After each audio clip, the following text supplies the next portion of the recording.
Very good. Thank you. I see the screen share on the bottom and I'll do that. But first I want to just say a couple of things.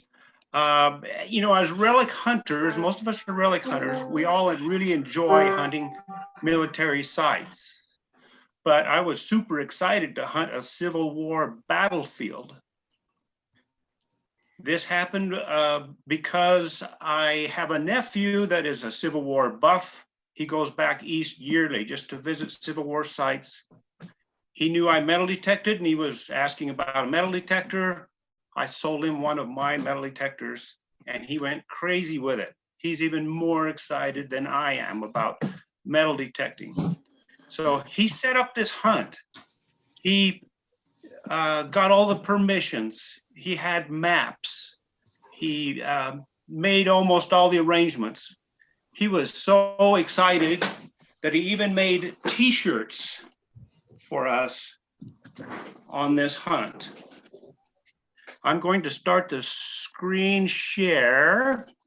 First, I want to tell everybody that it is illegal to hunt on an official Civil War battlefield.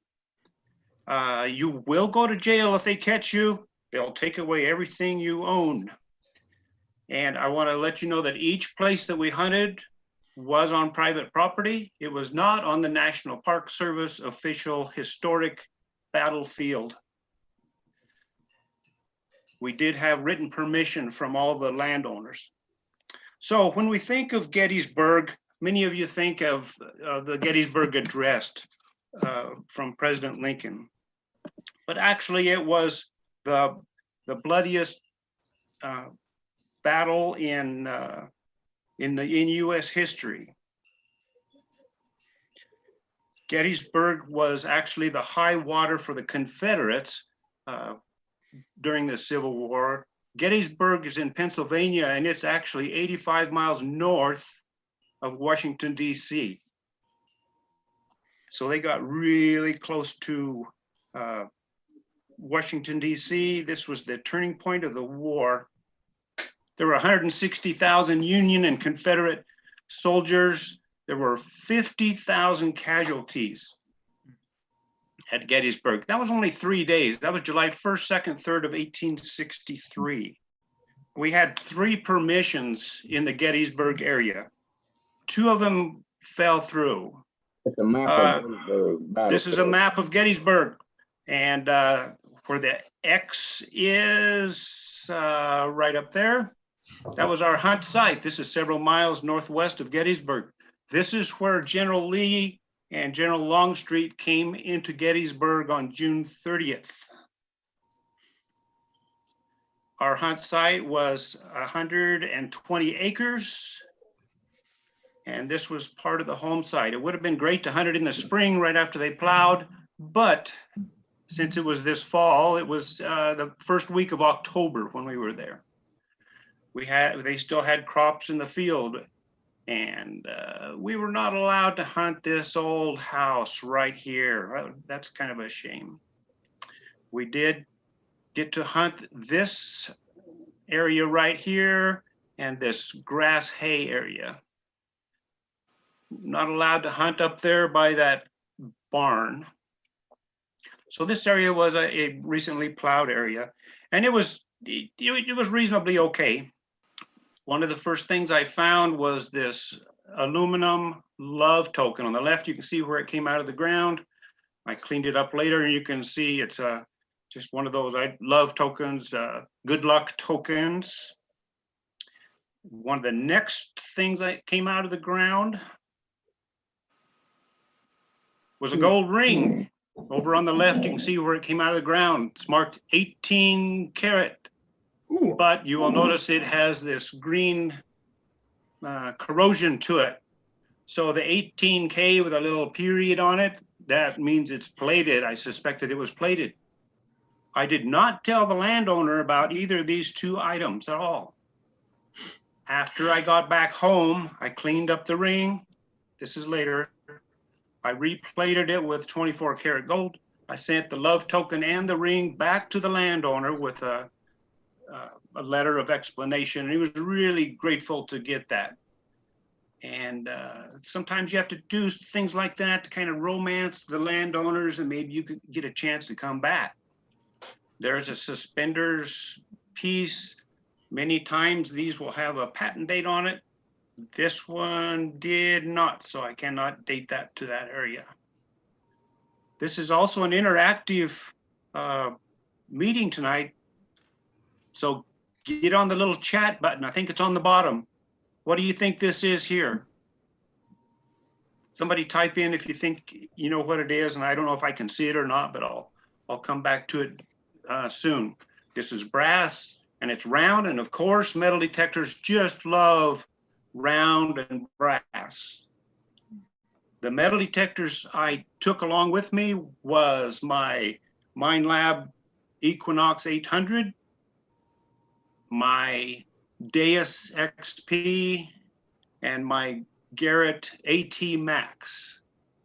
I brought 8 coils plus all the other stuff that goes with it. So what I suggest is that you get on Southwest Airlines. The first 2 bags fly free, so you can fill 2 bags full, 50 pounds each of stuff, and there's enough room to get everything. Any guesses on this? I'm looking for chats and I don't see it on there. This is a reins guide. This is the reins for the horses go through this guide, and it's attached to the wagon. The coin I found there at Gettysburg was a draped bust large cent. Wow. Very heavily worn. This particular model was made from 1800 to 1808. You can see down there a 180. That's it. That's all you get. Just 18 something draped bust large cent. Worth probably nearly nothing, but it is priceless to me. I did manage to find 2 round balls while I was there, and that was about it for bullets. This place where General Lee was supposed to have camped, and there would have been tens of thousands of soldiers, must not have been exactly on that spot. But still, it's fun to hunt old sites. Here's a flat button that I found, and it's I don't know if that's Dutch or German. It's probably Dutch writing on the back. I have no idea what it says. It's probably even upside down for all I know. That's probably very old. That's probably the early 1800s on that.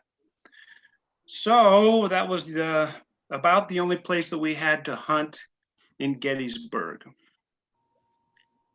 We hunted there the first day. Second day we got rained out. We did a little touring. Third day we went to Antietam. Antietam was there's not a town of Antietam. It's the Antietam River, and it's about 45 miles away from Gettysburg. So it wasn't that far away to go. Many of you might recognize some of these old pictures. That is the Dunkard Church, actually, and that was, you can see it's just full of cannon shell holes, dead people and horses, and this part of Antietam was the Battle of the West Woods. We had 2 permissions in Antietam, and one was a 5-acre site and one was a 3-acre site. We had both of these permissions in the spring. Came around, the 3-acre site was sold to the Antietam Civil War Battlefield Land Trust. So that place was off limits. All we had was the one place to hunt. The Battle of Antietam was the bloodiest battle in the bloodiest single day in U.S. history. There were 132,000 soldiers. There were 23,000 casualties. And that was in 12 hours. This is one day. There were approximately 10,000 dead. And actually, during that night, there were many more thousands that died just from their wounds. This is the 5-acre site.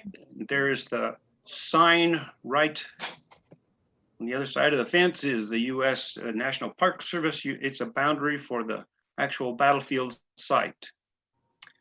The half of the site was this heavily wooded area, this 5 acres. There's my nephew hunting through that. Very tough undergrowth. So what do you use? Use a small coil. That's about the only thing you could use to get around all the bushes in and around. The other half was manicured lawn. This is the home, and it's pretty much manicured. So what we used were some techniques. I want you to look at them, and I'd like you to chat on them if you can, but you don't have to, I guess. I don't know if I can see the chats. What I used for a digging course, used my shovel and dug this 3 sides, and then hinged the top layer of grass and sod up. And then I used this ground cloth and put all the dirt from the hole into there till you get the target. Then you put it back in, stomp it back in place, and there is no evidence of anybody digging there. These places in the background you can see out there are not our dig sites. A couple of those are tree stumps where they cut them off right close to the ground. There's a round ball that I found. Round balls usually give a really good signal. They're round no matter what position they're in. They really sound off a little bit higher than other things. So what all did we find at Antietam? These are some great finds. Actually, the spot we were on, there was a battery of Confederate cannons. We know that from the maps. My nephew did a ton of research on this, and he knew where this battery of cannons was, and he hunted down these people that owned it, got permission, and it was great. So some of this are bullets. There's a button back, and these are friction primers from the cannons. So we knew we were right there on that site. Each day I would get probably 10 to 20 pieces of lead. That would include bullets, but it also included grape shot and case shot from the Union cannon shells. Up here you can see the cast iron from the outside of the cannon shell itself. This is some of the grape shot, they call it, that was inside that would explode. And we found pieces of the sabot, which was a kind of a pewter material that was around a ring around the cannon shell, and that would kind of seal the cannon shell as it went through the barrel. Another day's worth of hunting. Some of these items, I don't know what they are. What the heck is that long piece there? It had like a square hole in the middle and this long piece. No idea what it is. This looks like a farm equipment piece, but I suspect it was a part of either a cannon or a wagon of some kind used way back then. Because of the depth, it was down with all the other artifacts of that time.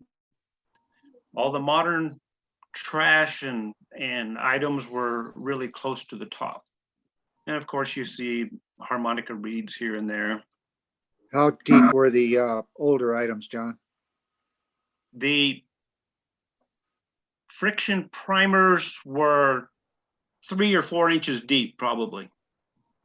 The cast iron pieces were pretty deep. They were mostly 10 to 12 inches. The bullets would be 12 to 15 inches, probably.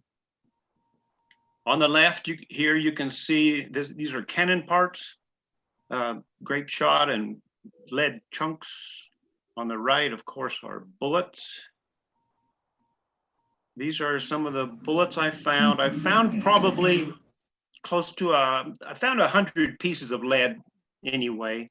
Most of them were bullets.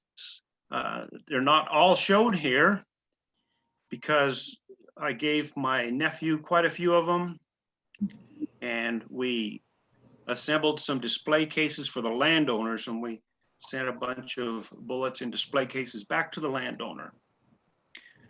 Now then, what can you tell me about that round ball right there? round lead ball. It's black. That actually came out of a cannon. They would fill when they manufactured the shell, they would fill it with tar and then have lead in there. And it would make the lead chunks, the grape shot lead pieces turn black. Most of these were 58 caliber bullets. In the back, you can see 69 caliber bullets. Those are really big. Those are Williams cleaners down below that. Off to the right are cannon parts and pieces. That is a sabot. That brown round ball there is a cast iron ball. It's part of the case shot, as is this giant size lead ball. That was almost 1 inch in diameter. More cannon parts. So we'll talk about the friction primers a little bit. I was able to find quite a few of them. They would give me a signal of about 10 on the Equinox, and that's very similar to a 22 shell. These were about the diameter of a 22 shell and a couple of inches long and made of brass. So it'd be similar to a 22 Magnum shell or 22 long rifle. And of course you find plenty of those, but they were not 3 or 4 inches deep. All the others were an inch deep or fairly shallow. So I was able to find that, and that is evidence that we were absolutely on where the battery of cannons were. Some more pieces of it. This one on the bottom is mostly complete. That's a fairly complete one. A lot of pieces were found. This is what a friction primer looked like. They would load powder into the cannon barrel, put a shell into it, then back in the breech of the cannon barrel was about a 1/4 inch hole. They stuck this friction primer down in that hole, hooked a lanyard to this loop, and when they pulled on the lanyard, the friction would ignite the whole charge and off it would go. And bullets. This is a 58 caliber 3-ringer, which is common. We all find those at different sites. Military sites were able to find quite a few of these. It's very common. Here's one that is an Enfield bullet. This was a drop bullet at that site, so we know it is a Confederate shell, and it was dropped there. A smooth bore on the side, about the same caliber. This is a Gardner bullet, which is also a Confederate bullet. It is dropped. It has 2 rings on it instead of 3. Some of the 3-ringer bullets have different markings on them. Most of them have a plain base. They have a cone shape in the base and they're plain. This one has a spoke pattern in it, which is from a machining process done at one of the plants. Another variety is the star base. There's actually a star right there. You can only see part of it. I should have cleaned it up a little better first. This was made at a different arsenal. This is a Williams cleaner bullet. It's a 58 caliber. It had a zinc disc on the back. And when they fired it in their muzzle loader, it would clean the fouling out of the bore. Muzzle loaders, if you're familiar with them, after you shoot them 3 or 4 times, they get hard to load because that bore just gets corroded and caked up with the black powder residue. So they'd fire one of these Williams cleaners through there, and it was supposed to clean everything out. You can see the imprint from the ramrod when they were ramming it down the bore. What does this bullet tell us? Very heavy rifling on the side. That means that was fouled really bad. This bullet had to be really hard to jam in there. Look at the impression from the ramrod on the top of that. It's fun to look at all these artifacts and kind of read into it and see what happened. Try to feel what happened during the heat of the battle. This soldier was really struggling to get that booger loaded up. Some of the bullets we found, of course, a lot of them were impacted. These are Union bullets fired at the Confederates. Not sure what all these hit. There had to be some of these bullets we found that it hit flesh. It is recorded that in the first 20 minutes of the Battle of Antietam, there were 2,200 Union soldiers died.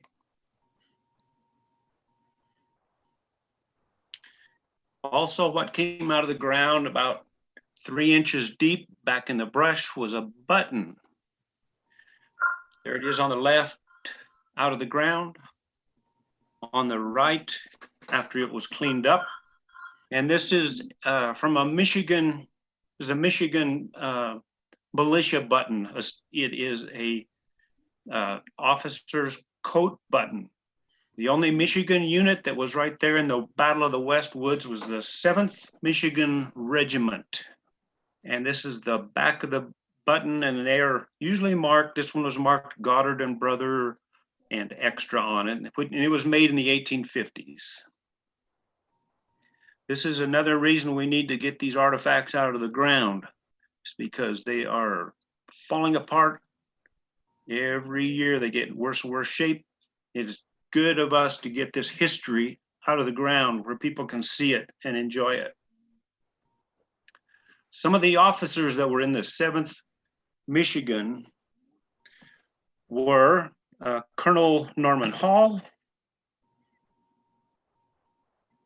Captain Henry Terrill, a Lieutenant John Clark.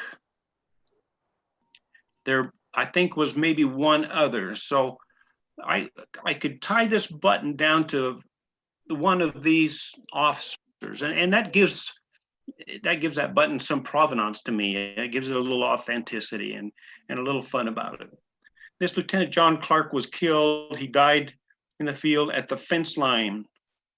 And there's a picture of where he was buried next to a Confederate soldier. And I found that button really close to a fence line that was probably 100 yards from this spot right here. So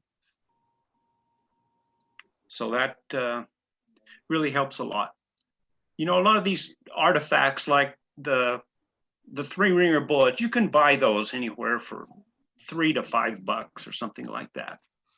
And I never look at it like, you know, hey, I found this bullet, it's worth $3 or $5. No, it's something that really means something to me. Now, the bullets that are found at a actual Civil War battlefield, they have more provenance and they command a bigger price. I mean, you can buy them for $20 instead of $5. I've never sold one. I never will. I'll just keep them, give them away to the landowners and put them on display. So I believe that is about it.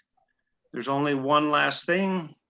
One of the guys that was there hunting, it wasn't my nephew, it was another guy that happened to show up, and he hunts that area a lot. He says, wow, I found a 12th Georgia button.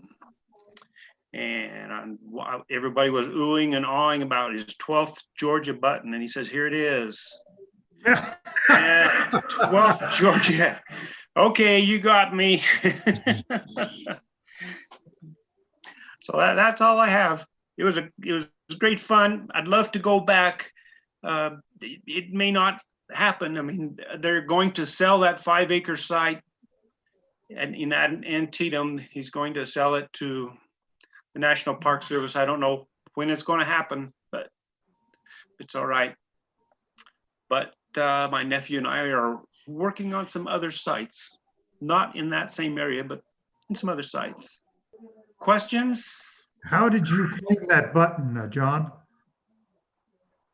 How did I clean that button? Ammonia.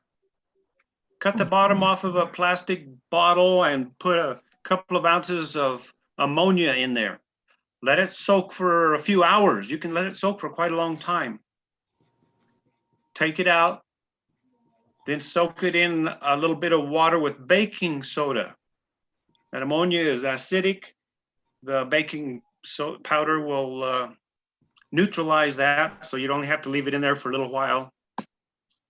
Take it out, brush it lightly.